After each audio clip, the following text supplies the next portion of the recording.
ንእግዚአብሔር ዝሰኣነየለን ኣሜን ጸልማት ለይቲ ኣብሪካ ተውግሑ ማዕጾ ሓጢን ብስምካ ይርሑ ሒደት ትሕዝቶ ባሪኽካ ተብዝሑ ዕቤት ስልጣንካ ምንሞ ይበጽሑ እስከ ምሳይ ኣዳውኩም ኣልዒልኩም ሃሌሉያ ሎሚ እግዚአብሔር ይመስገን አሜን ዶ ክሰምዕ እስከ አሜን ዶ ክሰምዕ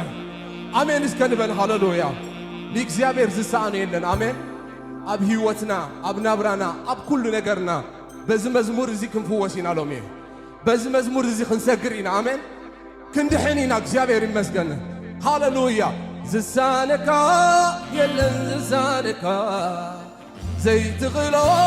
የለን ዝኽእልካ ክትባርከና ስለዝፈትኻ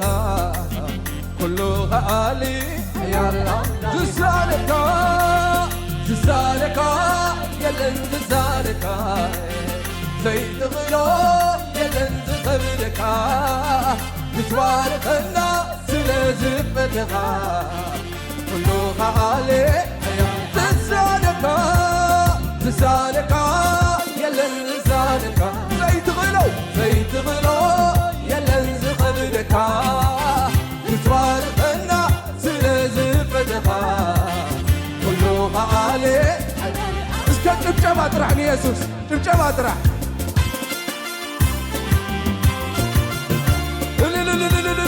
ኣዴታት ዕልልታ ሎሚ ሃሌሉያ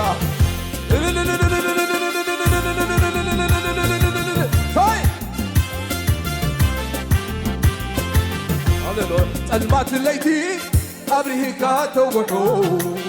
ማዕጦ ሓጢን ብስምካ ይርሑ ሒደት ትሕዞ ባሪኽካ ተብዝሑ ቤት ስልጣንካ ምንሞ ጸልማት ለይቲ ኣይስማዕኒ ዘለው ብስምካ ይርሑ ሒደት ትሕዞ ባሪኽካ ተብዝሑ إذن ستانكا سلازم زانكا يلن زانكا زيت غيرو يلن زقبتكا تتباركنا سلازم فتكا كله غالي زانكا يلن زانكا زيت غيرو يلن زقبتكا تتباركنا